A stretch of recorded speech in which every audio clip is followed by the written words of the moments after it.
Welcome to Tech Leveler, I'm Lee, and in this super quick video I'm going to show you how to post a 360 photo in Google Maps.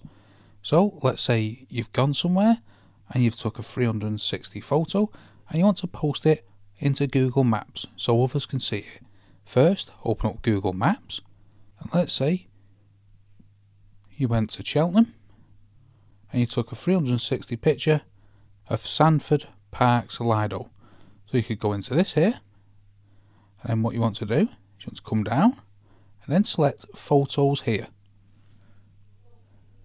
Then you want to select add media. All your pictures will come up. I currently don't have a 360 photo, but you'd simply select the photo, which is 360, and then press add in the top right hand corner. And this will add the 360 photo in Google Maps. So that's how to post a 360 photo in Google Maps. Hope you found that video helpful. If you did, smash the like, smash the subscribe, and most of all, thanks ever so much for watching.